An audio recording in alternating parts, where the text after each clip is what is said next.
Hello, Reds from around the world. Welcome to Sunday night, your Sunday night edition of Wall of Reds. We've already got one comment in. We got two comments in from two J's. We got Jacob with "A up, lads," and we got John Woodley. Can anyone else hear me twice? You sound good. No, I couldn't. Sounds good, lad. Sounds good to me. Hold on 1 second. Yeah, sounds good. Okay. There's something going on here. Really professional start here, Joe, mate. Why am I hearing myself twice? Who's got it on YouTube? Has anyone got it open on YouTube? No, Is that what's going on? Does someone have it Not on? me. probably a bit of feedback. Who's got it on YouTube? Oh, blimey. Guess who had it on YouTube? Hey! You. Get it on mute. Oh my god, guys. Hey, man. For everyone that's watching, I had spent the last 10 minutes telling everyone to be professional, have your headsets in, don't mess anything up, and then of course that to be me. Of course it had to be. Practice what you preach, buddy. Is all I'm going to say. Since I'm hosting, I am the god here, so I'm going to blame everyone else. I'm going to say it was Kai's fault. How are you getting on, Jamie? How are you, Hell? The love of my life. Thanks so much for joining us. What's happening, lads? Thanks so much, Father and Son. And Jesus, there's a crew. Dead Right, Green Devil. Yes, we are going to be discussing all things the wonderful or not the wonderful, as we might find out very shortly. Manchester United, the week that has been, our game against Arsenal, and the upcoming week that is happening. If you have any inquiries or any thoughts that are coming in, yes, Jamie, I've just figured out that it was entirely my fault. Thanks so much for all the support I'm getting from everyone here and in the chat. We have a couple of new faces here. We got Ben coming in for the first time. We got Stuart here for his second episode. And we're welcoming back a few older people, wonderful people as well. We haven't seen John in a while, haven't seen Gary in a while, haven't seen Reese in a while. And the usual suspects, which are, of course, Jimmy Carr and George Michael. Take a stab at which one's which, guys. If anyone doesn't get the Jimmy Carr reference, once Mark gets into the comments, you'll see why. And all the guys here will be interacting in the comments with you wonderful people. So if I can't get stuff up, that came out wrong. They will still be, Tiger. It is after 9 Early for p.m. that. It is after 9 p.m. Yeah, we are past Watershed. So that's We are past Watershed. But there's loads of you watching. We've close to 60 people watching right now. Please come up to YouTube, get into the live chat, share your thoughts, share your views. We still have the association going with Football Town. So I will be asking a question once we get to 30 likes on this video. I'll be asking a question as to and the first 5 people who answer correctly will be put into a draw to possibly win some Football Town clothing. Yeah, we haven't got Keane to spoil it this time either. Yeah, Keane won't make an absolute balls of it, but I'm sure someone else will. No one's looking at you, Noah. So we're going to start with, we'll go to you, Mark, with what are your thoughts after that? Is dismal a quality enough word for our 0-0 draw with the old enemy, the Gunners? I mean, it's not ideal, is it? I mean, I was on the show with Ben and Connor and someone else, and I'm sorry I can't remember off the top of my head. And it's not great. Obviously, I think it really highlighted midweek's game being a lot more important to try and get at least a point, probably a win. So it was a very, very disappointing day yesterday. We weren't particularly great. There was some good moments, I'd say. All in all, we were the better team. But I felt yesterday that even though we've got Bruno in and we had Pogba, we didn't have enough creativity there, I feel.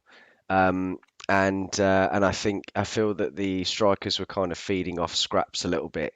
We're quite quick to point the finger where Cavani missed a couple of opportunities. Martial's not playing great. Rashford's not playing great. But I feel that sometimes there's got to be a transition between midfield and attack. And I just feel that we probably need another creative player.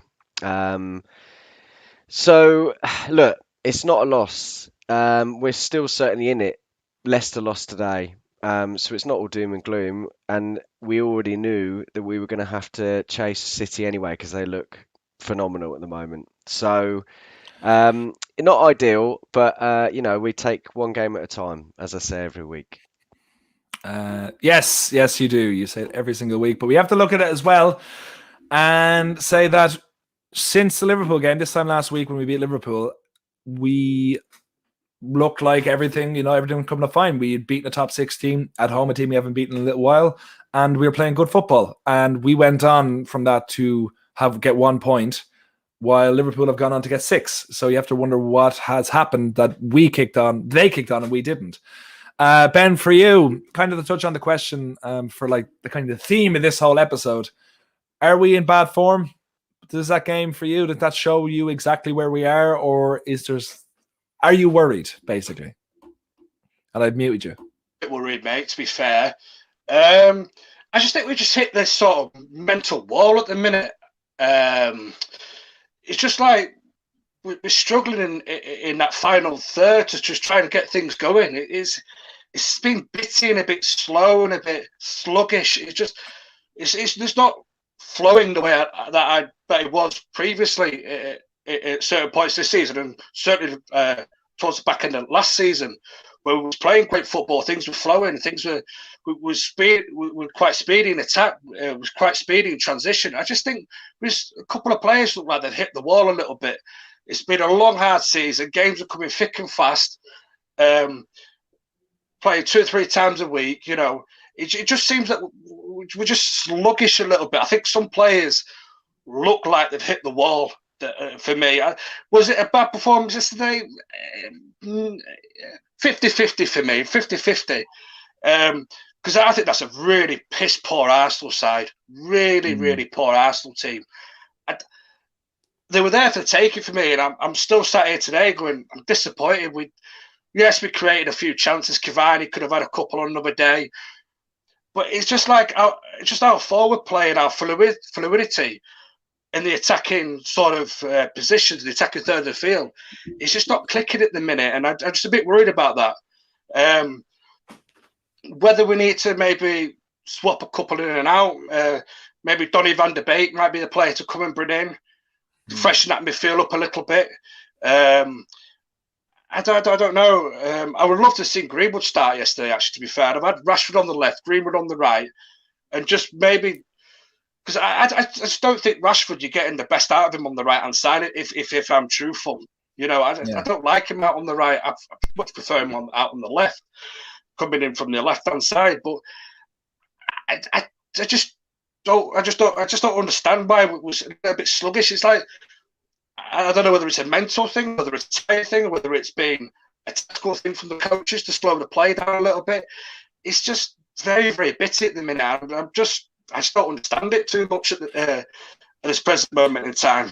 Yeah, I would kind of be the same with you. We're kind of worried if we've hit a brick wall already, which it does seem to look like. And Ben's coming in with a lovely comment. Evening all, look at that handsome bunch on screen. Hope you're all well. And we're all very well after that comment. Thank you very much, Ben, our adulterated leader. And guys, all the guys here will be getting into the comments very soon. We're getting loads of comments coming in, so make sure they'll be interacting with everyone once they remember to take their phones out and get onto YouTube, like Mark is just about to do now. So we keep going on to John Silk. Ben made a couple of very good points there. Some considering Donny van de Beek and Rashford being played out of position. Is that the main problem? What happened yesterday, or do you think that our team was good enough to actually do one over on Arsenal because they were, as rightfully said, a weakened side? Well, you asked Ben if he was worried, and I wasn't too worried. But having just listened to Ben for a couple of minutes, I'm starting to press the panic button. I completely agree with Ben and Mark as well. Mark highlighted this lack of creativity. Ben mentioned a bit about urgency and pace being an issue or transition. I think that was particularly an issue against Sheffield United when the onus is on us to obviously attack. But I still come back to this point. I think these two results have been coming. There's been, some last minute goals against Wolves or last 20 minutes or going behind. It's been a frequent thing. We've not been scoring, with the exception of the Leeds game during this run. We've not been scoring goals left, right and centre. despite early part of the season, the defence being a concern, actually the defence has been, our saving grace, I would argue, in the last sort of 10 weeks or so. I'd like to see Greenwood given a run at number 9. I'm going to put that out there and would be interested to hear what other people have got to say about that. Perhaps the next game or two, maybe not, but against West Ham in the Cup, I think would be a time to experiment a little bit, not crazily, because I think the Cup is a great opportunity to get some silverware on the table this season. But I'd love to see Greenwood at number 9, and Rashford. I think it's true he is more comfortable on the left. I do think the Martial thing at the moment is almost a non-starter. Where I would like to pick up on what Ben had to say is a little bit about the players firing on all cylinders and running out of gas. I actually think we've been a bit lucky in terms of injuries this season. So I think we should count our lucky stars, and I think that's certainly helped us be in the position we're in the table. But yeah, back to my point. I'd like to hear what other people have got to say about Greenwood number 9 against West Ham in a couple of weeks in the Cup. That's actually a good shout. We'll go to Kai on that one, and we've another question that came in as well, but I'll save that for the person afterwards. But Kai, your thoughts on the result yesterday and what John was saying about maybe Greenwood coming in on the right wing? Well, look, I think yesterday's game, I'm a bit disappointed because of the result. But at the end of the day, I mean, Arsenal are in good form. They've been playing well.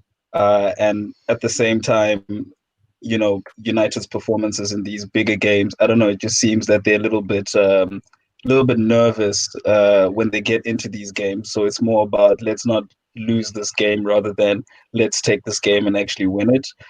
So I think there's a little bit of a safe mentality, and I think that is kind of the bridge that we still have to cross to become those contenders. So and I think we're still a few players away to be fully comfortable with that. We still have the same deficiencies that we know, such as midfield. Sometimes Fred can keep the ball well, sometimes he can't. It's kind of like a lottery with our midfield sometimes of how well we can keep the ball. And we can't keep sustained pressure because we always drop too deep. Every time when we attack, we feel like, okay, we've attacked, we finished, and then we drop too deep and we don't keep a sustained attack. And then our midfield doesn't keep the ball. They don't recycle the ball forwards. They always recycle the ball backwards. It always seems like we have to go all the way back to start an attack every single time so it can be a proper attack. So I think there's some things in there that Ole needs to play around with, but I think this shows kind of that the system that we have, there's certain players which also have to play well in that system for that system to play to actually work. And particularly, I mean, we're talking about number 9s. If you look at the frustration that Cavani has at times when it's so clear that somebody needs to square the ball to him. It's so clear that someone needs to pass the ball to him. Or he makes the right run and no one picks him up. And you can really see he always has that frustrated look of, okay, I'm playing with kids, breathe, it's all okay, let's go again. And then he claps the hands, come on, guys, let's go again. But it's really, gotten to the point that, like Rashford, for example, his decision-making needs to be better. Because yesterday, it's quite simple. Cavani scores that one chance, which was glaring. It's 1-0, and we're going to win this game. If Rashford makes some better decisions in the final third, then also we don't have players like Cavani having one chance every, or 3 chances every 90 minutes. I mean, he's a world-class striker. He needs the chances. I mean, they're feeding off scraps. And, when we get to Martial, let's not even get to Martial because, yes, he's a very good player on his day, but he's just not doing enough to get involved. Look at his communication with Luke Shaw. It's so poor. It's been so poor this season. And it's so obvious. They get each other's movements so wrong.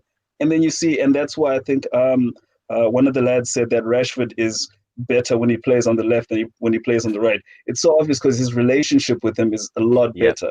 And you can also see his game intelligence as well has gotten better on that left-hand side. Even with Telles, when Rashford is with Telles, it also works. It works a lot better. But with Martial, it just seems like, that thing we're talking about, having competition, not playing number 9 or whatever it is. It's just, it's a weird vibe. And I think maybe it's time for Greenwood then to, get the opportunity to start some games, up front, to give Cavani a rest maybe, or something a bit different. Yeah, that's very interesting. Stuart, I'm going to come to you now. As we can tell, what year is that jersey from? I think it's 86, I think. 86. I've had it so long, I can't remember. It's faded. I would like everyone to put up your hand if you were alive at that point. Way easy. 86, did you say? 86. Yeah, I actually know that. That shirt is 91. Is it 91? Is it 91? I can't remember. I was born in 91. So I was born. Damn it! I was. Thanks for ruining that, John. Oh, what a shame! What a shame. We're gonna come to you, John. Like, you've obviously, sorry, Stuart. I mean, you've obviously seen a lot of the best strikers in like Manchester United history that have come through the club through the illustrious times of the 90s and even before that as well. How much of an issue are you seeing right now with our strikers? And how long do you think this is sustainable, effectively, of just not enough goals being put in or not enough chances being created? Well, actually, mainly we're predictable. That's our biggest issue right now. I can pretty much tell you that Arteta would have set up for McFred, and I think we all called it during the week. We all knew that was going to happen. And that makes us predictable. And when you've got the likes of Martial, you've got the likes of Rashford that really aren't firing, it becomes more of an easier game tactically for the opposition. And that's such a problem for us. For me, yesterday, I'd have actually played a slightly different formation. And I would have played Fred, Pogba on the left, Van der Beek on the right. And I'd have played Bruno and Rashford, actually, as it happens, just behind Cavani. But I would have given Bruno and Rashford a free roll to pretty much go wherever they wanted. You've got to give the opposition something to think about. When we line up 4-3-3 every week, no surprises. It's very, very simple to counter our tactics. With regards to strikers, if you were to take Cavani out the equation at the minute, I couldn't see where a goal was going to come from. Even Greenwood at the minute, although he's slightly better than what he's been over the past few weeks, he's not quite at full tilt. Martial, for example, I would have played James ahead of Martial, and that's how bad Martial has got. And Rashford at the minute, I would tend to agree with pretty much what the lads have said. His decision making, he's gone slightly backwards. I don't know what that is. It's not off field. It's his decision making on field. A couple of years ago, even last year, he would have taken that crossing from the left first time yesterday and probably would have scored. So I'm a little bit confused. I mean, if you look at the strikers we've had down the years, we've had some absolute predators. Van Nistelrooy probably is the best. He stands out for me. But even the likes of in the 70s, when you had Pearson, he was a jack in the box. We had Joe Jordan, an absolute animal. He used to strike fear into the heart of a defence, and we don't do that right now. We don't strike fear in the opposition, and that's our biggest issue. Yeah, I think that's a very, very fair point. And Noah, I know you're supposed to be next, but I've decided I want to go back to Kai just because I like the sound of his voice. And and also here is a point to make. And Arnold, you're in WhatsApp. I don't know what you're doing, send your number about, but please stop. No one's going to call you. All right. Kai, we're going to go back to you now for a second. Do you have a point to make on decision making? I just wanted to say, in terms of that decision making with Rashford, it's actually quite interesting because it actually doesn't make sense at all, right?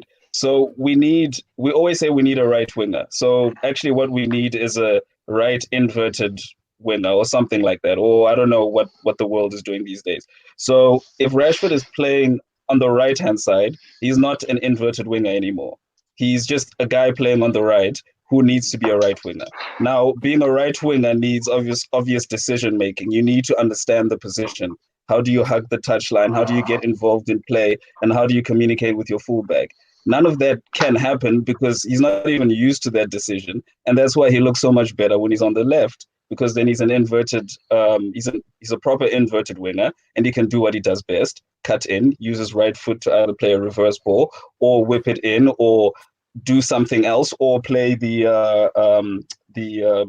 reverse ball to Luke Shaw, or the outside overlapping ball to Luke Shaw. So I mean, this doesn't make any sense, playing Rashford on a side where, one, it's not even his position. Two, he doesn't have experience playing that natural position of being a wide man, and yeah, it just makes us weaker. Sorry, I just wanted to say that it doesn't help anybody in the team, actually, besides the fact that Rashford can dribble very well. Yeah, I'm gonna I do agree with everything you're saying there, Kai. And I have a very specific question to come to Jimmy. I mean, Noah. Noah, if you're if you're looking at this team, okay, and it seems to be Solskjaer doing everything he can to get Martial and Rashford playing together at the same time, because look, it worked out last season. But is it just the fact that maybe Martial just had a blip of form? You know, we've seen Rashford kind of be more consistent over the last couple of years, and he even when he's not playing well over the season, he has gotten us important goals, which Martial just hasn't. Is it just a case of that maybe we should just settle with both of them or wingers and maybe only one of them in the future of the club, or do you think that there is a place for both of them? I don't think there's a place for both of them. I think Martial should not be starting every single game for Manchester United. He's not consistent enough. He's not what we really need. Stuart was making a really good point about strikers that would strike fear into opposition's defence. Martial doesn't do that. Don't tell me Martial does that. Absolutely not. You know, Cavani does that because of his natural striker's ability and his killer instincts. Rashford does that with his pace and his unbelievable skills that he can pull out from out of nowhere. Martial just sulks. You know, he doesn't run around. He jogs. You know, people say Paul Jogba. What about Anthony Jogba? I can't think of an analogy for you. I'm not Christ. But you know what I mean? He just doesn't move enough for me. He's sulking. His body language is terrible. And it's not like it's just been this for the last couple of weeks. He's been doing this every now and again for past 3 years. And I don't think it's good enough. And for me, I think the real problem with this team is that, you know, when United started last season with the 4-0 to Chelsea and whatever, and during that, between then and January, we hadn't signed, we hadn't got a lot of fresh faces, particularly in the attacking department, which I think when we were attacking and up front, we were looking very stale and very, we were just out of ideas. And then we brought someone in, a fresh face, Bruno Fernandes, and, it worked out wonderfully. And whilst, this suggestion is I'm not going to say they're going to have the same impact as Bruno. I think, I've been saying it for weeks. I think United needs some fresh faces in the club, whether it's from transfer market, obviously it's transfer deadline day tomorrow, whether they want to go and panic and bring someone in. Like, I've been seeing a lot of stuff about Christian Eriksen on loan recently, and I really don't think, I don't think it's a bad idea to rotate with Bruno. I don't think it's terrible. And at the end of the day, a loan deal, what are you going to really lose in terms of financial losses or anything like that? Donny van de Beek, you might lose. Yeah, we've got that player. We don't need Christian Eriksen. But do you know what I mean? Just you can bring in someone on loan or a temporary basis to kind of freshen things up. Or, I was watching before I watched the Arsenal game of the weekend, I was watching the academy because a certain little right winger that we signed for £20 million was playing. And, Manchester United recently have always been bringing up players through the academy. We brought Marcus Rashford through, brought Brandon Williams through. And whilst, you're not going to get a massive hit with every single player, I would love to see a fresh face with someone who's just, can bring a bit of creativity and a bit of life into this team. And I think Amad Diallo could do that. Joe Hugel could do that. I mean, he was unbelievable against Liverpool. I mean, he scored four goals and could have scored the fifth. He's still got a lot of. I've seen a lot of comments on this, and we should not be bringing in him for at least a while yet, because otherwise we'll get another Greenwood. Too many people have said this, and I'm sorry, I'm not disagreeing with you, Noah, but there's a very fine line between bringing someone in just because they've had a great game. He's only been here since September. He's got a lot more development and experience to obtain before he comes in. I just want to make a couple of points, if you don't mind. Yeah, go for it. Martial, I do firmly believe that Ollie is probably making or has made a decision on those two. I think that his favourite is probably Marcus Rashford. And if we look back to certain players that have left the club now, I know Jesse Lingard's obviously temporary, but Sanchez as well. Ollie, when he came in, he gave them 3 months, and he said, "You do what you can do," and he did this with both Jesse, with Sanchez, and he made up his mind. I feel that Martial is going through that now. You say about our forwards not striking any fear into defences, but I think that's rubbish. 6 months ago, they scored as many goals as Jamie rightly said, like Salah, Firmino, and Mane, and everyone was scared, and we were talking about how much they do terrorise defences. Nothing's changed. These people haven't changed. These players haven't changed. They've just gone through a bad patch. Okay. But with regards to Martial, I do firmly believe, and I've had this discussion many times over the last 6 months, a year actually, that I feel that he will be off at some point. I don't think Ollie is particularly convinced by him, and I think that he will be looking to get in a number 9. He's got his inside forward. He might be looking at Sancho still. And then we've got Cavani too. So I really feel that Martial could be on his way out. I think it's a very interesting shout, and to be honest, is one I share. I think that I'm going to come to you with this now, Gary. I know you've been waiting very, very patiently. Sorry, Gary. But you look very handsome, so it's working on your behalf, okay? That's according to Ben, anyway. But if you look at Martial, I think he started to deceive for the majority of his career. I have said this over the times, and I've gotten so much flack for it, but at the end of the day, I want him to succeed. I just don't think he is the quality player that we thought he was going to be. And I think he has very, very good qualities, but as many good qualities he has, there's as many bad because he's not consistent. And that's the big problem he's always had. This was the season to kick on. Now, if he kicks on from now when he finds the form, absolutely. But I would kind of agree with Mark. Maybe not this summer, but very soon he could be shown the door because he's not the first manager who wanted rid of him. And the manager who signed him didn't even know who he was. But Gary, I come to you with that basic question of, does Martial have a future at the club, do you think? And well, that's kind of it, I suppose, for the moment, anyway. Sorry, you're muted. Yeah, I don't think so. I think ever since Cavani's arrived, I think his form's dipped. Because I think before Cavani arrived last season, he was seen as the main man, the number 9 for the team, and he was scoring goals, as Mark said. But I think since Cavani's arrived, his form's dropped. Phil's not the main man anymore. Cavani's work rate is a lot more. He tracks back. Martial just doesn't do that. Even Rashford won't do that. I mean, we know Rashford really isn't a number 9 anyway, but he can play that position. But for me, Rashford is better on the left, and so is Martial. But like you said, that's 2 wingers playing in the same position. So what do? We put Rashford on the right, we put Martial on the left, we put Cavani up front. It doesn't work. Greenwood comes on, makes a bit of a difference. But what did we try Mata? He's still got the experience. I don't get why we didn't bring him on yesterday. Yeah.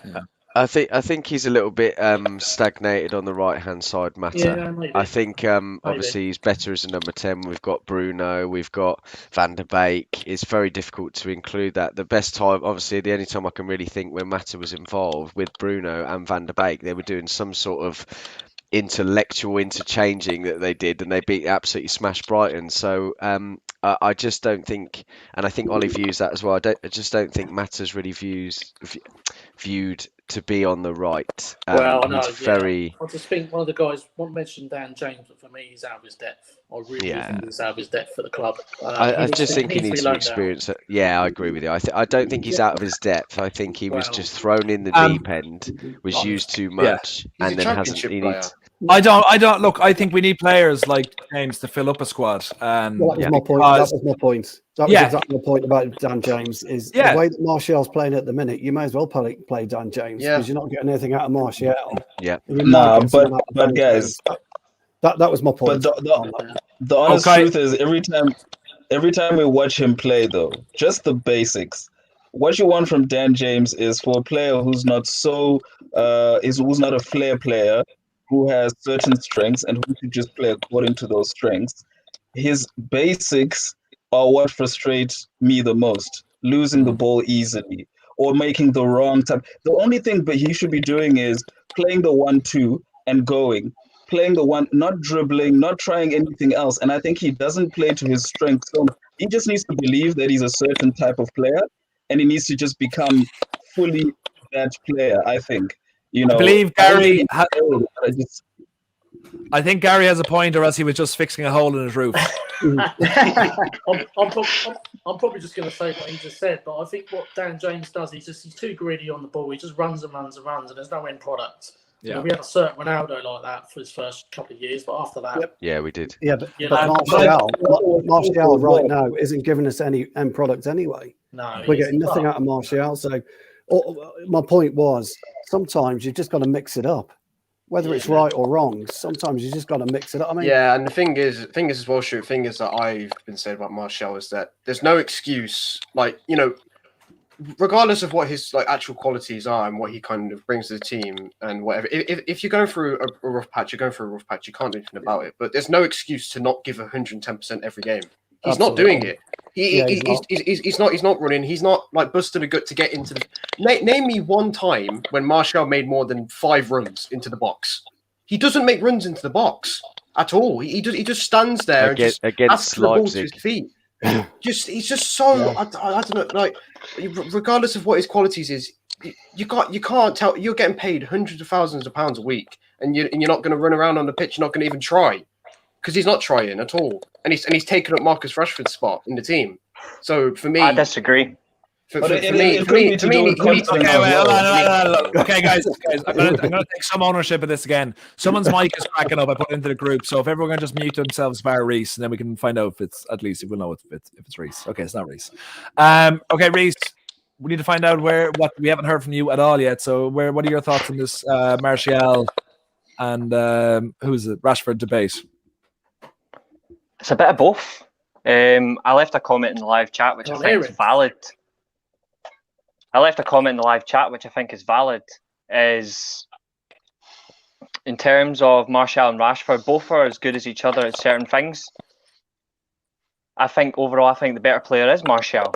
I mean, Rashford's a good player, but I think Rashford's overall he brings different things to Martial than Martial brings to Rashford. I don't know what that crackling is though. Don, 2 seconds. I'll see if it's mine.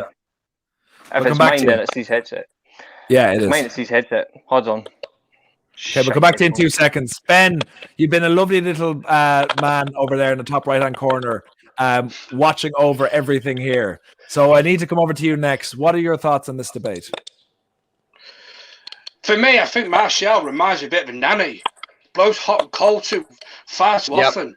Mm-hmm. You know, I just don't get it with him. 1 minute, right? I've got to say, I've got to give it a shout. He's my son's favourite player, so my son would hear nothing against him. But for me, he's just far too inconsistent. 1 minute, he looks like he's up for a game. Then you come to the next match, and he looks like he's just downbeat. It's like he's got the whole world on his shoulders.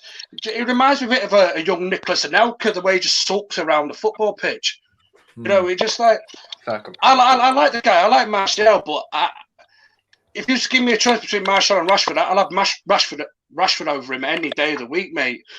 The problem I have with Martial is he knows he's got the talent, but sometimes, whether it's by choice or by, I don't know, by confidence or whatever it may be, I'm not sure. He just doesn't show it half the time. It's just, I don't know. He infuriates me. Yeah, when it's difficult for Martial, he's just like, oh, I can't be bothered.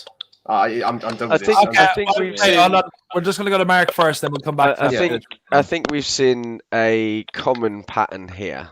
When he was playing on the left-hand side, Sanchez came in, and his form dipped. When he was playing as number 9, Ibrahimovic came in, his form dipped. And the same things happen now with Cavani. Now, I'm not saying he's intentionally doing this. I'm not saying it's an attitude problem at all. But there does seem to be a very clear thing, consistent consistently that's happening that he's just not, for whatever reason. I don't think he likes that competition. He's had his nose put out of joint, hasn't he? Yes, and that's fine. Look, everyone's different. You can't just say this person needs to give 110%. Yeah. Every personality is different, and you approach and deal with different people depending on that type of personality they have, right? So I'm sure Ollie's got a bit of a job on his hands. Well, he can handle Pogba. He can handle Martial. Well, exactly. But as I said, for me, Greenwood is the best finisher at the club. Yeah. And I'd take him over Martial. And I absolutely agree with what Ben was saying. Listen, I love Martial. I don't want anyone to think I'm criticising, but there's definitely something wrong. And at some point, you've got to draw a line and say, look, you need to pull your finger out and get on with it. Yeah, because he's not doing that. Yeah. And go on. Sorry, no, I was just going to ask, John. We're going to come to you next on this because you're again a lovely face in the corner who's just sipping wine and watching everything. Where do you rate in this debate? Would you follow Mark with the fact that you would take Greenwood over Martial? If you had to pick one tomorrow, who would you go with that, or would you feel differently? Tomorrow I'm going Greenwood, just for a bit of variety and to try something slightly different.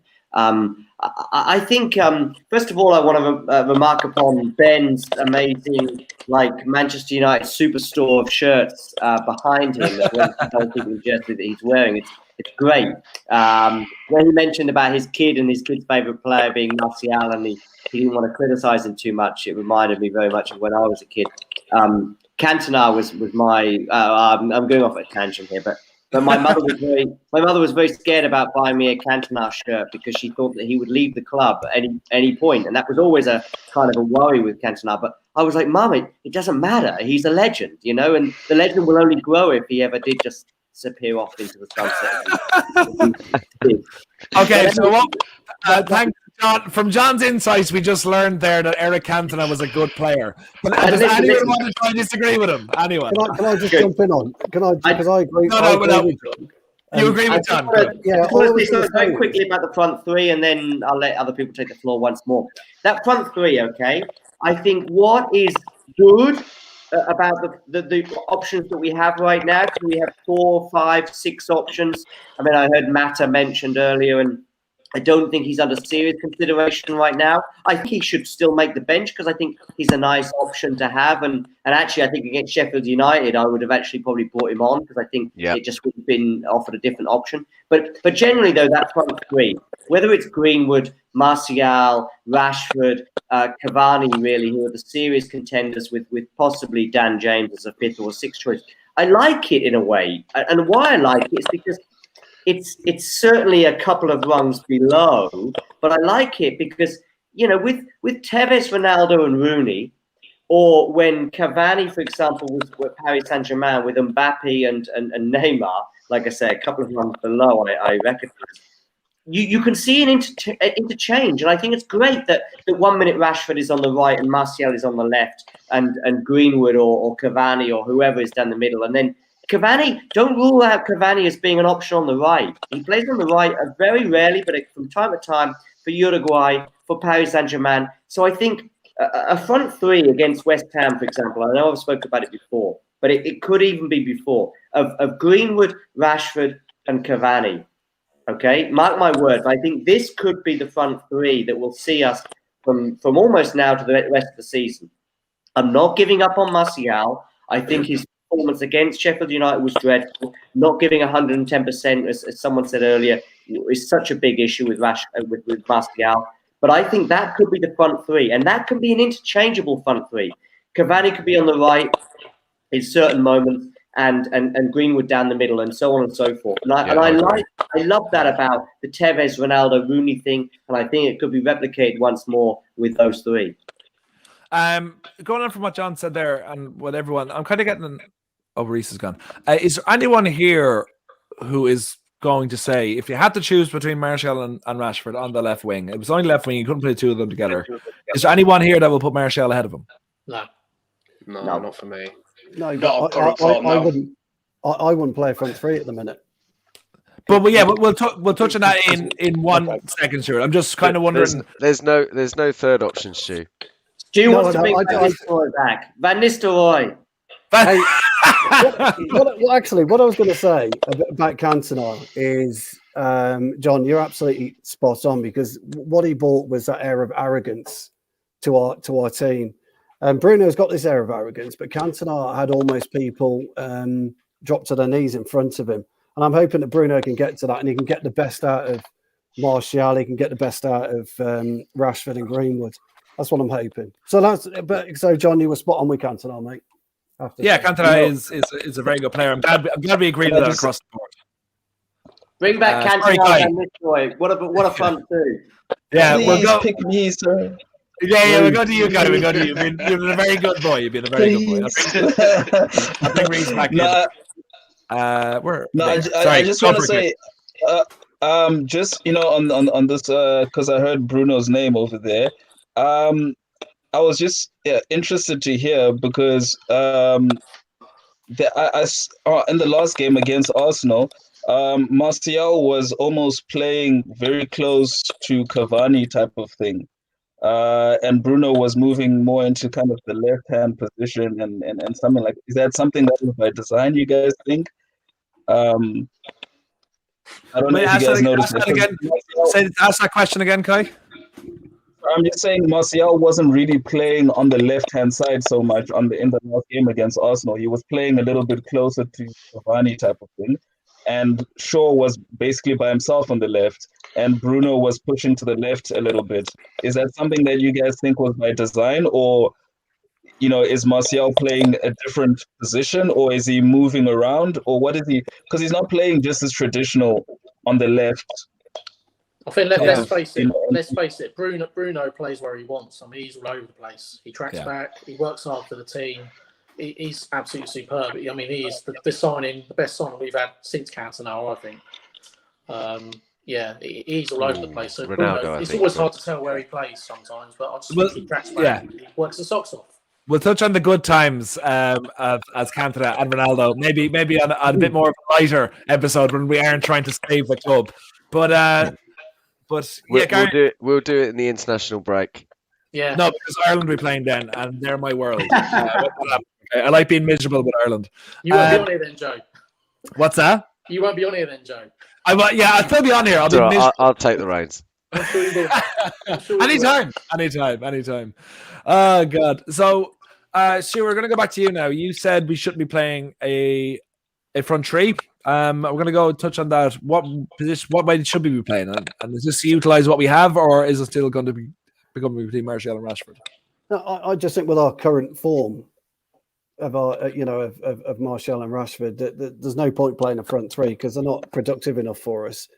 We all know if you haven't got Shaw or Tellez crossing from the left and Wan-Bissaka's, attempted crosses, I suppose, if you want to say that, from the right, then you're not utilising Cavani, right?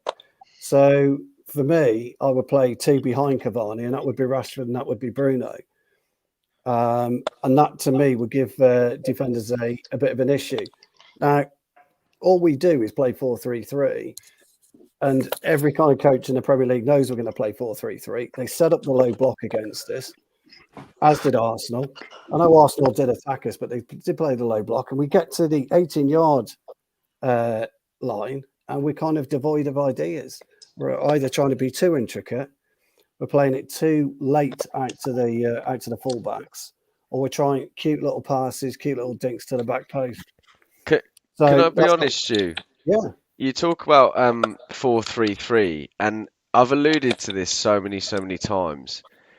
Our biggest problem is a defensive midfielder. Well, Because if you have one person in front of the defence, you will allow those two to get forward. You could play Van der Beek, Bruno in the same team, Pogba, Van der Beek, Bruno. Yeah, absolutely. Which is what I like. And I think that's what we were missing yesterday. Yeah. Obviously, we've seen on numerous occasions that when we have the double pivot, it works. It seems to sort of look after our defence, and then we can sort of get him on the counter attack. But yesterday, we couldn't do that very well against Arsenal for whatever reason. I think yesterday's game would have been perfect to have that central defensive midfielder and then two just running right, and then we would have not been Mark, feeding off scraps. Thomas Partey, Mark. Yeah, well, when Arsenal get well, maybe. I'm going to put the question out Partey, here. that's it. We've touched on this. Thomas Partey, yeah. We've touched on this a few times before, where we think we need to strengthen. But I'm going to just ask the question again. And for everyone in the comments, please keep your comments coming in. And guys, wherever you're watching, come over to YouTube, like the video, because once we get 30 likes in this video, I will be asking a question which could lead to first 5 people to answer it correctly, put it into a draw to win some Football Town merchandise. Yeah, that's a good way of putting it. But where do we need to strengthen? Is it for me personally, I don't actually think it's up front. I think it's creativity in midfield to allow it to be unlocked, so we aren't just relying on one big chance a game or two big chances a game. Where put up your hands if you want to go first. Where we need to strengthen straight away. I'm going to go. Mark, you literally just spoke. And John, you're very entertaining but a bit drunk. I'm going to go to Gary first, just so I get a nice safe answer. Okay, go for you're it. Muted, bud. Oh, you muted. Sorry, Gary. Sorry. We got creativity. We got Bruno. We got Pogba. Obviously, we all think Pogba's going in the summer. We got Van der Beek. We've not utilised him enough. There's your creativity. If anything, we're going to need another defensive midfielder, and I think Declan Rice. I think Declan Rice would be a really good shout. No. Yes. No. Yes. No. It's not happening. No, I have accepted the fact that we'll go for Jack Grealish, and I'm fine with that. But I cannot deal with that turncoat. Can I say, when every time we get counterattacked, I just want to know in the last, I don't know if it was the Sheffield game, but why did Bruno have to run 60 yards to come and make a tackle in the center of midfield, Because in Martial the middle of didn't. midfield? No, and that's fine. Martial lost right? the ball though, didn't he? And he was supposed to track back at that point. Yeah, and that's fine. But if you think about just the intelligence, the game intelligence that comes with playing the central defensive midfield position, it means you always have a sense of danger. You just have a sense of it. And if you're more mobile, like if we had Matic from Jose's second spell, Chelsea Matic, right? Then you kind of get the sense that he would organize everybody as well to be in the right positions so that everyone can make the right covering, runs and all of that. It's just so weak that we have Bruno tracking back all the way to do something. Just imagine we had Thomas Partey, the 50 million, just stick him right there by himself. And then just say, all right, kids, go out and play. Good luck. And I'm going to see you guys later. Because because Partey does everything himself. And that's all we need. And the right winger, obviously. But that would be everything. I mean, yeah. We're going to go. He's not good enough. Partey's not good enough. We're going to go to Stuart. He has a comment to make. Go for Stuart. Yeah. So in my footballing days, I was a CDM, a central defensive midfielder. And it was it's the job of the CDM to dictate. Are you in contract, Stu? I might put your name forward for Ollie. Yeah, well, I would still be playing if I could. Anyway, when I was playing CDM, I would dictate to the players that were playing left to the right of me exactly where they should be. And every time I got the ball, if I'd broken up the play, it's a 2-yard pass, and that's it. That's what you do. You get it, you win it. You deal with it. You give it to Bruno. You give it to Van der Beek if he plays, and that's the problem when you've got Fred and McTominay. They're too similar, and that's all his defensive midfielder should do. That's all he should do. You might then, if there's any space, carry it 2 or 3 yards, but ultimately you get it, you win it, you pass it. The end. That's it. Yeah, I completely agree with what you were saying there, but also on the fact that we're looking at CDM is what we need. That should be the priority of where we're going to sign. This is something we've kind of touched around for a while, and we've always said it's fine. I'm starting to think there's a real issue with Donny van de Beek. I don't think there was ever a plan when he was coming in because he just isn't playing. So next two people are talking because they haven't talked in a good while. I'm going to go to Ben. I'm going to go to Noah on our thoughts on Donny, and then I'll open up to the floor whatever other people's thoughts are. So Ben, I'll go to you first. On Donny van de Beek, is this an issue? And the fact that Noah even touched upon bringing in Christian Eriksen when we have someone in that position, Is this worrying times for Donny, or is it still just fine? For me, I question if Donny's actually an Ollie signing, or whether it was just a cheapy signing by the Glazers. Because I've read somewhere that, I don't know if it's true though, but his top man in that position for the summer transfer window was Jack Grealish. Now, did we get Donny in on the cheap and then said you have to make do with that? I don't know, but for me, it's just strange that Donny's not getting match time. You know, especially in the league a bit more. Is it maybe his attitude in training? Is it not quite there? Is his fitness levels not quite up to the Premier League standard? Which I find really baffling when you come from Ajax that play quite well, that play quite, you know, especially he's come from the Ajax academy, they play quite attacking in that. I find it really, really baffling. For me, and I don't want it sound a bit negative or whatever, but I just don't think he's an Ollie signing. I don't think he's the player that Ollie wanted. I actually think he wanted Jack Grealish in that position. And for me, I would take Jack Grealish. I still get Jack Grealish in the summer if it were for me, because that guy could play out on the left as well.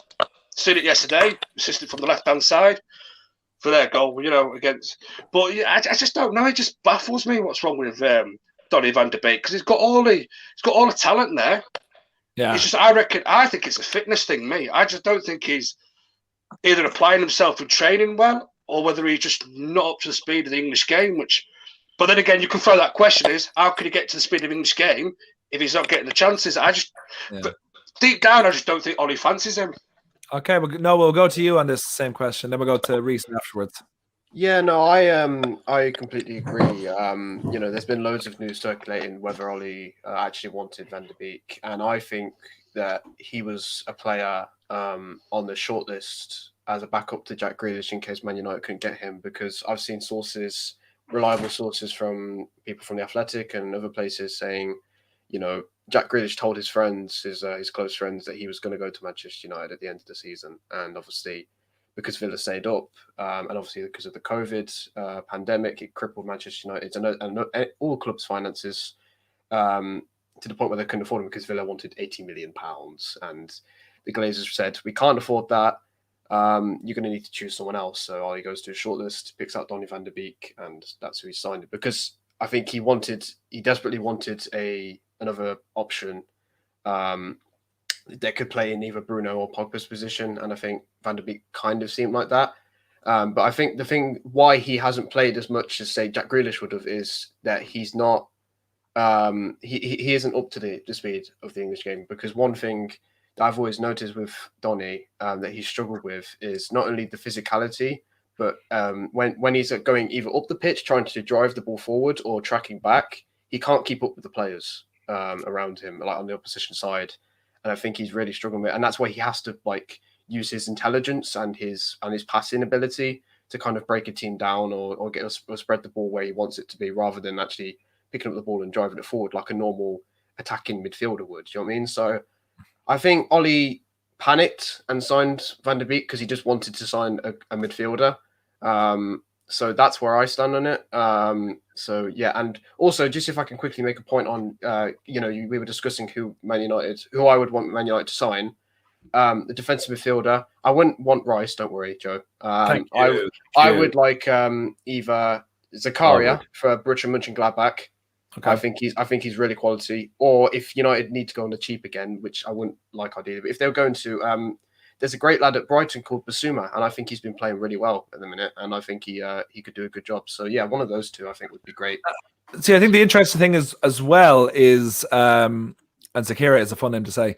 COVID is still affecting the world. Like everyone's transfer value is going to have to drop because there are going to be players who are going to refuse to stay at a club. Like Jadon Sancho, for example. Yep. I guarantee you he will go for around 80 million this year because he's done the extra year that they said. He said he would stay, blah, blah, blah. Now he's going to be like, I want to leave if he's up for going, all this sort of stuff. I'm just using him I think he will be leaving in the summer. Yeah, but like there's going to be loads of players like that who are like, I gave you an extra year. I understand the COVID thing, but you're going to have to let me go because I'm not happy. And Mbappe's one as well that's happening at PSG at the minute. So I think like transfers are going to happen and they're going to be lower down. So we can set our heights somewhat high.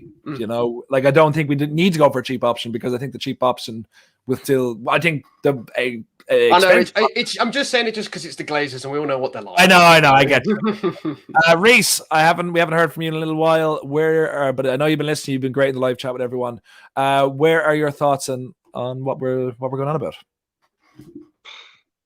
I think there's a lot that's all considering about what we can do to fix several positions, several areas. Also, thank fuck I took my headphones out. I can understand why Noah said Basuma.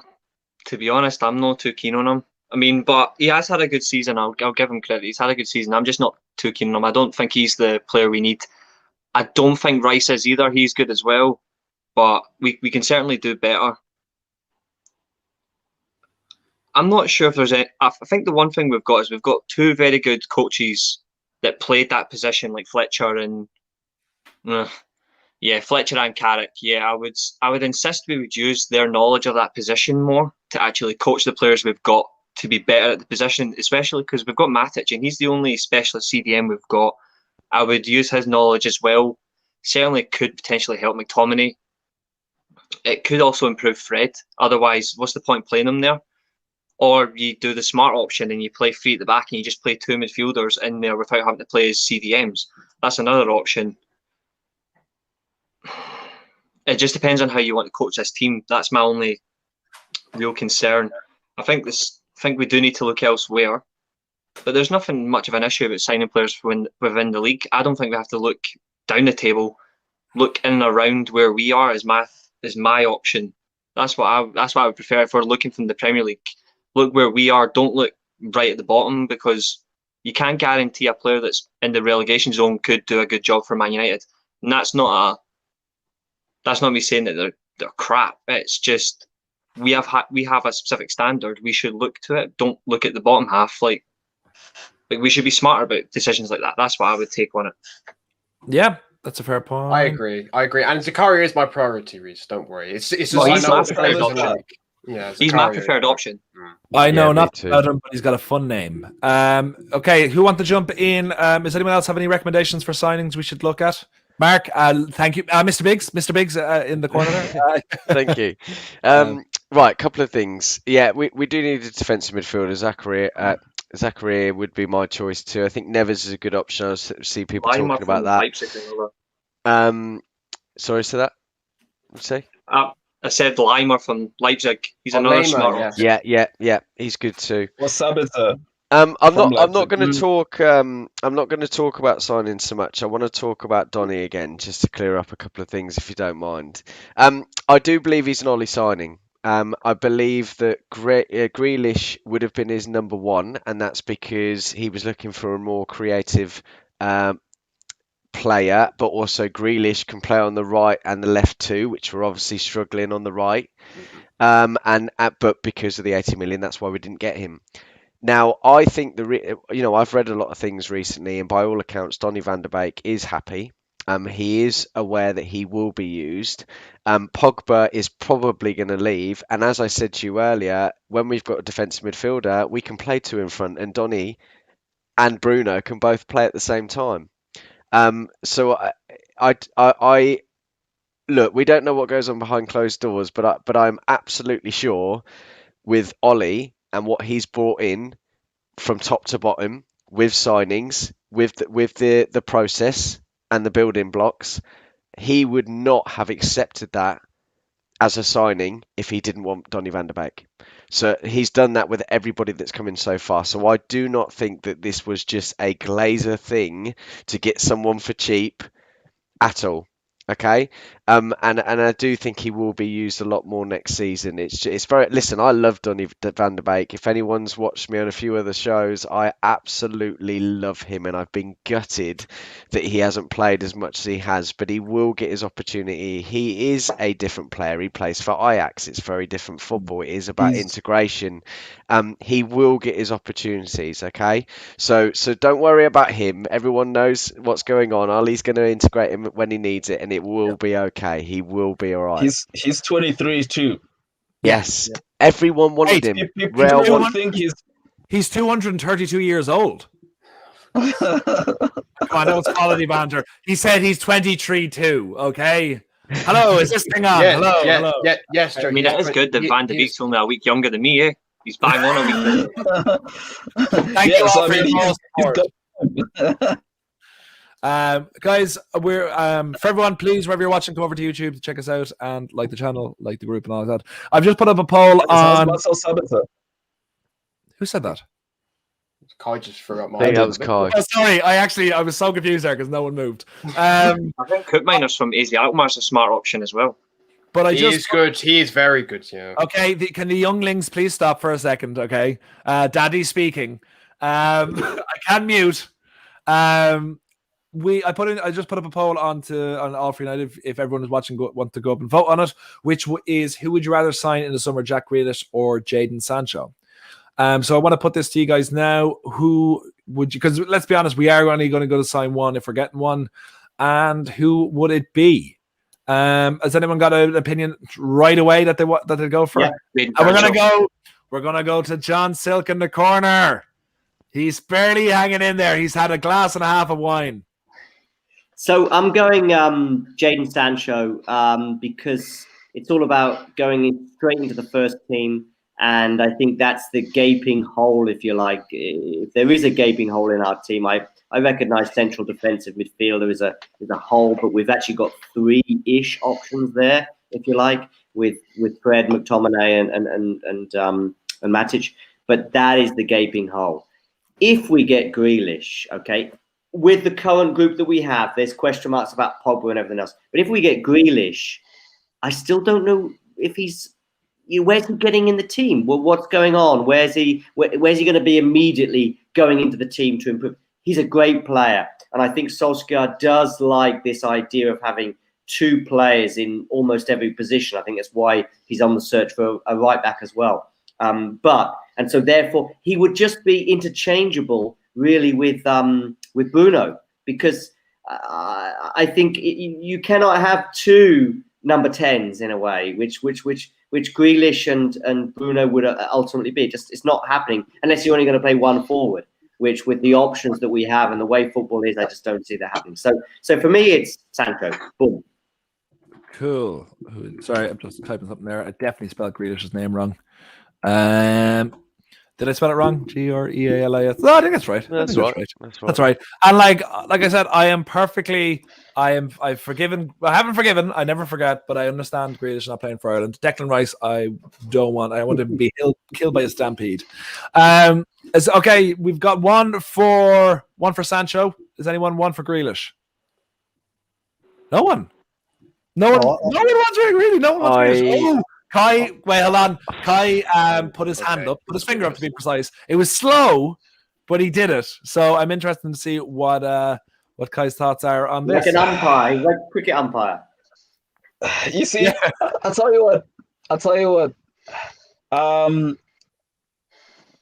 I think we've got so many players that do the same thing at United.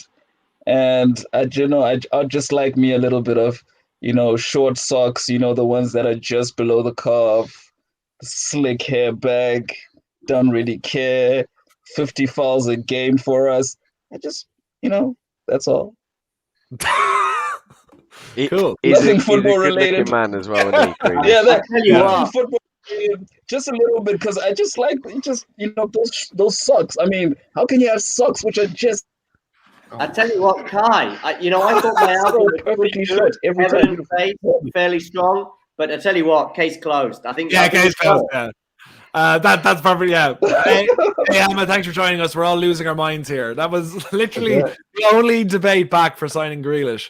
Was that the way he holds his socks? And I can debate it slightly with an all right point. I don't think you can really. Just very quickly, sorry, Noah. It's a very difficult question to ask, Joe. They are very different players. We do need some creativity, and I still don't think the right winger is our main gaping hole. It's defensive midfielder, and I will say this until the cows come home. Yeah.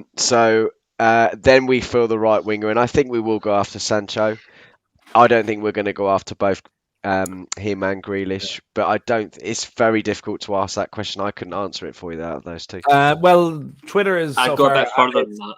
It's 53% in favor of Grealish at the moment, or 57% in favor of Grealish, and Twitter never That lies. surprises me. I'd go one Um, further than what you've just said, Mark, to be honest. I would say defence midfield and centre back, to be honest, because I don't trust our centre back pairings. Well, I think if we had a If Eric Bailly wasn't defensive made of glass, midfielder. it'd be perfect. Well, that too.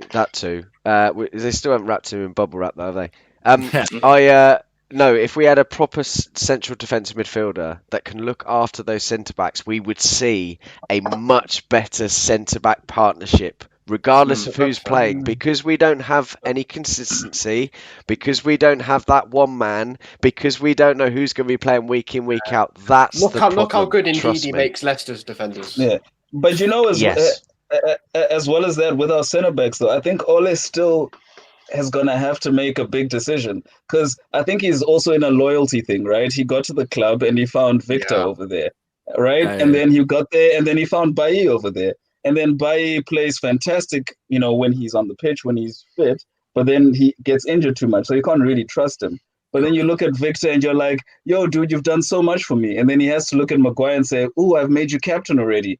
And then he's going to look at Upamecano, who would be available, and say, okay, so I'm going to get him. He's going to come here. He's going to play next to who? Next to Harry. And then Victor's going to sit on the bench after everything he's done for us. And then we're going to still have Bailly, who's still going to be fit during the transfer window and injured every other time that we need him. And then, so I think he's going to have to make a big decision. I know we always say we need a centre half, but we always don't think about what are the repercussions of the team. I agree with that that. I'm going to go. There's a lot of centre backs there. I'm going to go to Stuart now, who just wants to make a point. Do you want to make one more before you head off, Mark? Or no, I don't have any more to talk about. I'm all. Wow! Oh my God! Yeah, I'm all talked out. Knock of the year. I guess the cows have come home. Oh. So we're going to go to you now. You have a point to make in response to Kai, is it? Yeah, well, two things really. Signing in the summer. If we could get him, I'd go Kimmich all day long. He's a fullback turned defensive midfielder. He's absolute quality for Bayern Munich, Kimmich. So that's what I would say. With regards to our centre-half pairing, I think we're sometimes forgetting that as good as De Gea is as a goalkeeper, he's not a commanding goalkeeper. And a lot of the issues we've had at centre-half is communication between both centre-halves or whoever's playing centre-half and De Gea. And it's caused so much confusion in the box because De Gea is pretty much rooted on his line, whatever the play is and the passage of play. So that's a massive problem.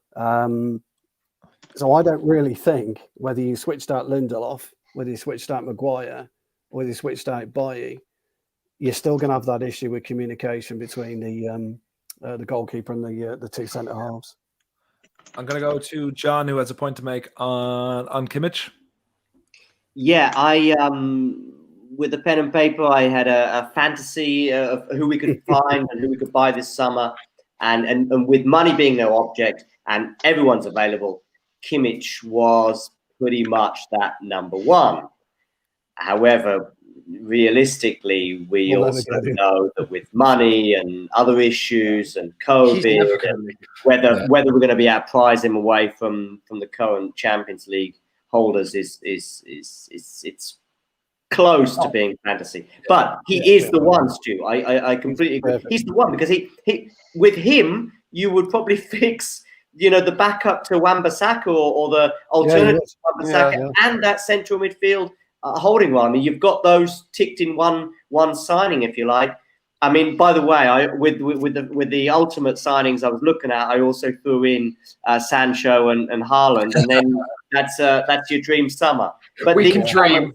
We're going to spend about another 10 minutes or so before we finish up tonight. And thanks everyone for joining us. Wherever you're watching, please come over to YouTube. Please like the video on YouTube, and we'd very much appreciate that. But the main question for tonight was, are we in bad form? So we're going to close on that conversation directly. And we're going to come to you first, Ben. Are we in bad form?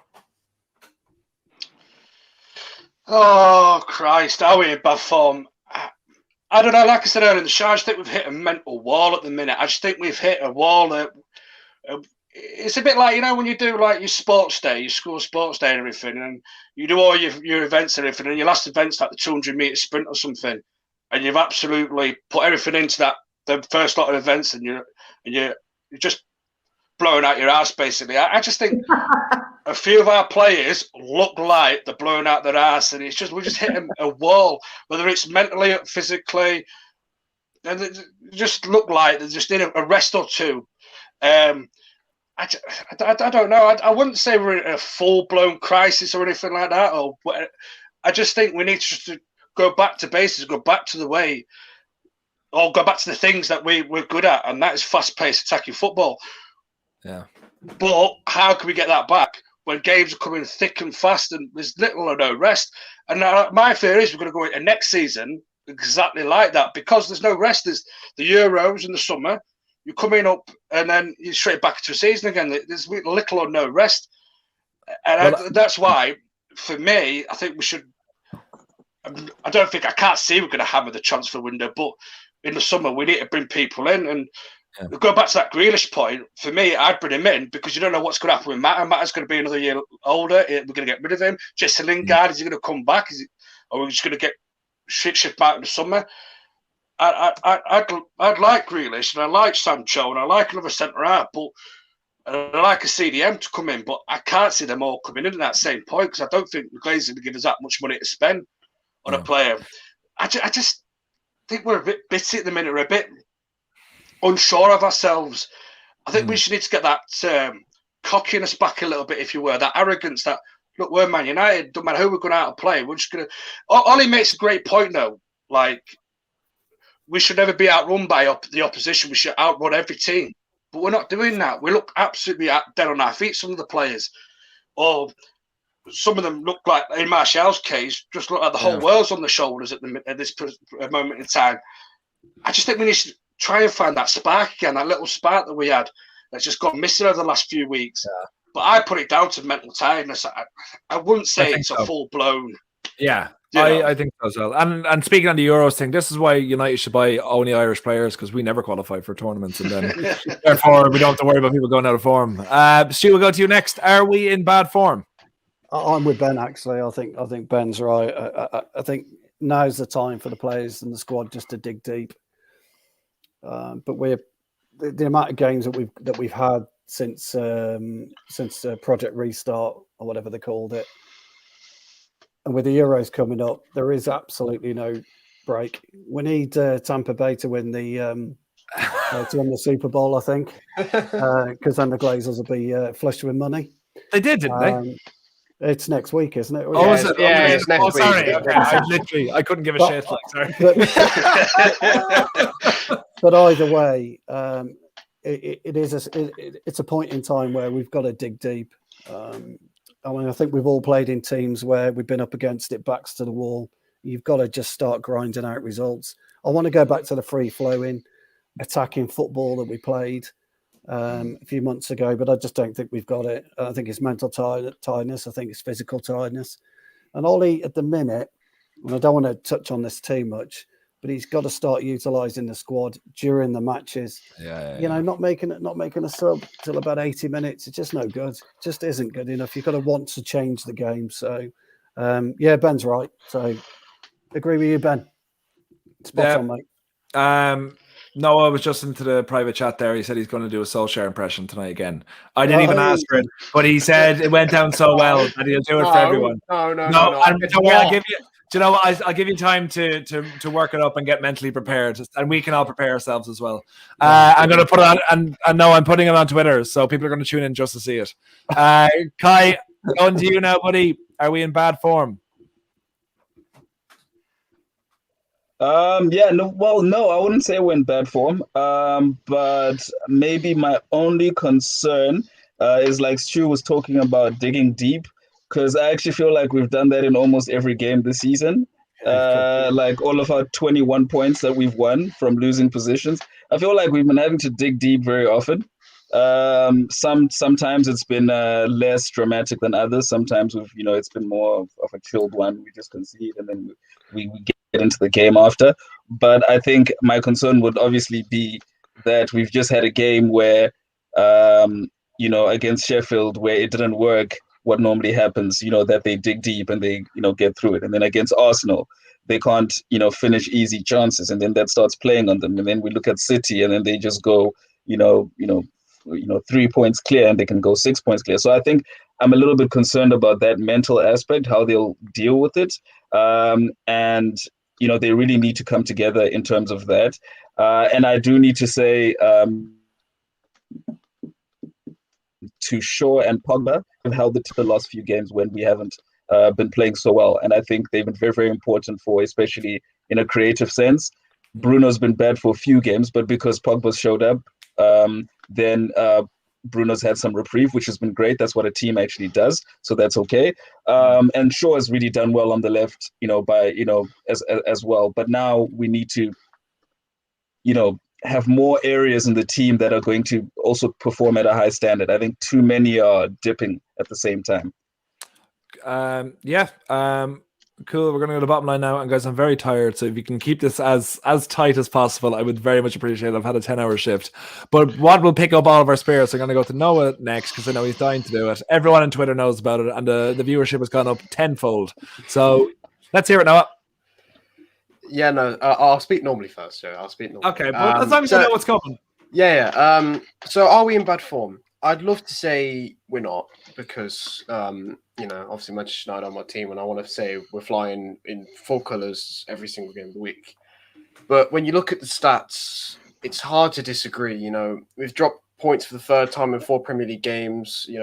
After the Arsenal match.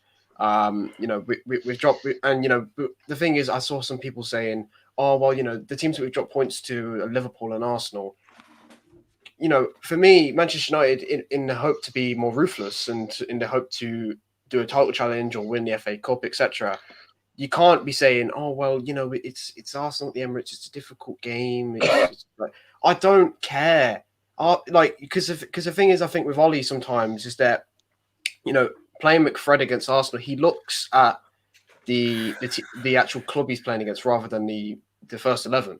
That Arsenal team yesterday were there for the taking. Don't tell me they weren't.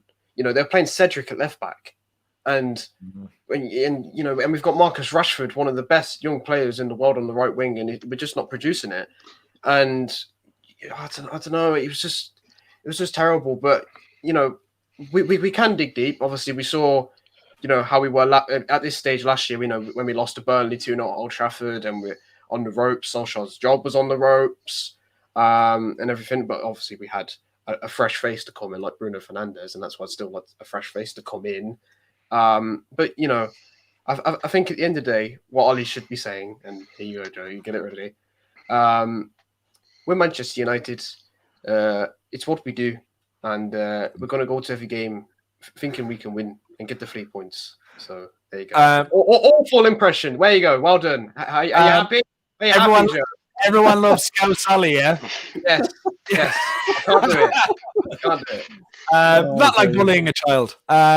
John, we'll go to you, then we'll go to Gary, then we'll finish with Reese then. Are we in bad form? I think we're in not too dissimilar form. I don't know why I said not too dissimilar. I mean, basically not too dissimilar means similar. I said I'd keep it brief. We're in similar form to what we were before. The difference is that the Cavani chances, for example, on Saturday are not going in now, whereas they were in the past. What we've done, though, with this last sort of week or so, or the last 2 results, essentially, we've put ourselves in a hole. And the hole is simply this. We have to now win the big games, the ones that we've not been winning this season. We now have to go or play at home to Liverpool later in the season, and we've got to win that. We've got to win it. We've now got to go to City at some point, and we've got to win that. That's simply it. Yeah. Beating Sheffield United or coming from behind and beating Fulham, or a last-minute winner against Wolves, it's not going to be enough now if we're going to win the big one. I completely agree. And also, is Ollie Dutch? Apparently so. Apparently so. You wanted it, Joe. You wanted it. It's your fault for doing it once because you're going to do it forever now. Gary, we're going to go to you now. Are we in bad form? And you're muted again. I'm so sorry. That's you doing that, not me. Sorry, that was me. That was me. I would hopefully like to think it was just a blip, because as people have been saying and commenting, we have been creating chances, but just not being clinical enough. So let's hopefully just think it's a blip. But let's be honest, we got Southampton at home on Tuesday. That's not going to be an easy feat. They're a very, very good footballing side. So we'll soon find out if it is a blip or not on Tuesday, won't we? Yeah. Yeah, that's very true. That's very true. And thank you so much for keeping that concise. I am so tired. I am so tired. I've been up since 6:30 this morning. I'm working all day in I hospital. realised an hour and 20 we've been going tonight. Blimey, I don't know yeah, how we've done I know. it. But I mean, credit to you lot. So Yeah, Joe's had the vaccine, so he's been buzzing for days. I haven't blinked in 2 days. Reese, for yourself to see us out, my friend. Are we in bad form? Nah. Perfect. Thank you so much, Don't Reese. you start. Thank you so much, Reese, for that. Don't even start, you. That was the perfect way to finish it, guys. Don't apologize. Don't apologize. We'll finish it. Thanks so much for joining us here tonight, guys. It's been an absolute pleasure. Make sure to follow all these guys on social media. Make sure to join us back here tomorrow night, where we will be previewing the Southampton game from 7:00. And then we will have all the pre-match and the post-match for the Southampton game. So join us on Tuesday night for that as well. Make sure to follow all these wonderful people on their social medias. I'll be putting up a post on Twitter where you can find them, and make sure to follow them. Spread the love. We'll be back next Sunday to do it all again. Thanks so much from me. Thanks so much from them. And we'll see you next time. 3 points are coming.